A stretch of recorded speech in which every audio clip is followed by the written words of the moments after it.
من الحاجات اللي بتعطلني كتير في حياتي بصراحة يعني هو السعي وراء المثالية. بمعنى ان انا في اوقات كتير كنت بأجل اعمال معينة اظن ان هي اعمال جيدة وهادفة، سواء على المستوى الشخصي هتساعد في بناء شخصيتي او مستواي المهني وما الى ذلك، او حتى على مستوى النفع العام. في حاجات كتير من دي توقفت بسبب زي ما قلت السعي وراء المثالية.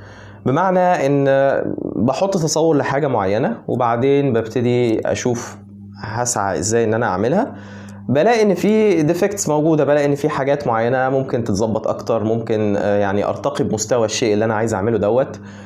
في حالة ان انا ظبطت حاجة معينة، في حالة ان انا اشتريت مثلا حاجة معينة هتعلى بالجودة اللي انا بعملها وما الى ذلك. وده للأسف ترتب عليه زي ما ذكرت ان في حاجات كتير توقفت من قبل ما تبتدي بسبب النقطة دي تحديدا.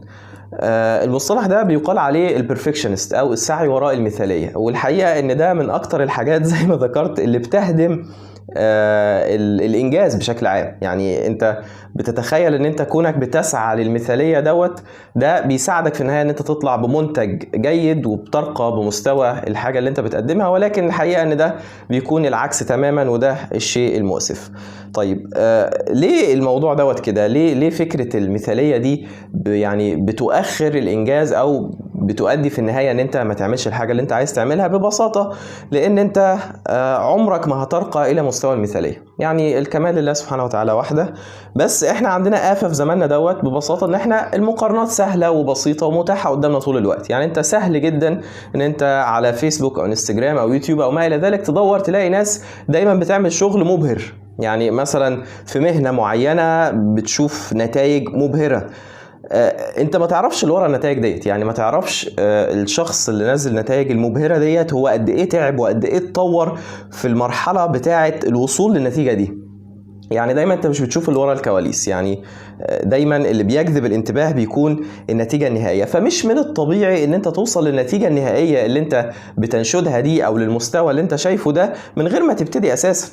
فهي دي الأزمة، هو ده لب الأزمة. فكرة ان انت تسعى للمثالية بشكل دائم بدون ما تاخد خطوات، ده في حد ذاته شيء مذموم. لان في النهاية يعني انا في تخيلي كده الواحد مش هيتطور من غير ما يبتدي، وده شيء بسيط يعني. وديت من الحاجات اللي بحاول اجاهد نفسي عليها، ان انا طول ما انا يعني شايف ان انا هعمل شيء كويس وشيء منشود، يعني شيء محمود ويؤدي الى نفع في النهاية زي ما ذكرت، سواء على الجانب الشخصي او جانب النفع العام، فبالتالي اي تأخير فيه هو شيء مذموم.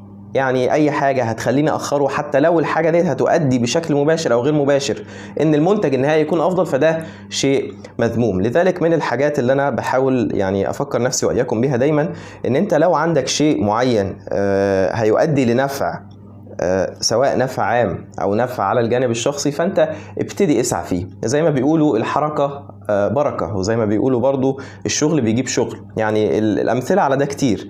من ضمن الامثلة حتى المشهورة جدا، يعني الامثلة بالانجليزي يعني better done than perfect.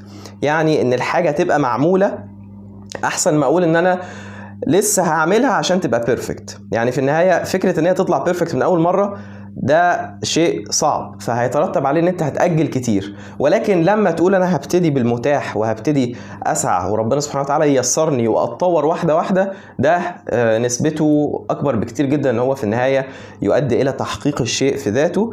فيعني دي فضفضة كده سريعة معاكم، ان دايما better done than perfect، وان دايما الانسان ما عليه الا ان هو يبدأ وان هو يسعى. ودي يعني رسالة للناس البرفكشنست امثالي، ان انت لو عندك شيء عايز تبتدي فيه فانت افضل وقت تبتدي فيه هو دلوقتي. ووهم التطوير او وهم المثالية ده لا يؤدي لشيء غير ان هو بيؤدي لتأخيرك. انت مطلوب منك ان انت تبتدي تاخد الخطوة وتسعى ان انت تطوره قدر الامكان. بس كده، انا في وجهة نظري مش مطلوب منك اكتر من كده. وانس ان انت بدأت وسعيت واجتهدت فهو هيتطور مع نفسه، وهتوصل ان شاء الله باذن الله لافضل تصور ممكن. لكن لو فضلت تستنى للحظه المثاليه وفضلت تستنى للظروف المثاليه عشان كل حاجه تبقى بيرفكت تبقى مثاليه، فاشك ان انت هتبتدي. فبس يعني خاطره صغيره كده حبيت ادردش معاكم فيها، وان شاء الله تكون نافعه، وان شاء الله تبقى كول فور اكشن كده، ان اللي عنده حاجه يقدر ينفع بيها نفسه او غيره يبتدي فيها على طول. والسلام عليكم.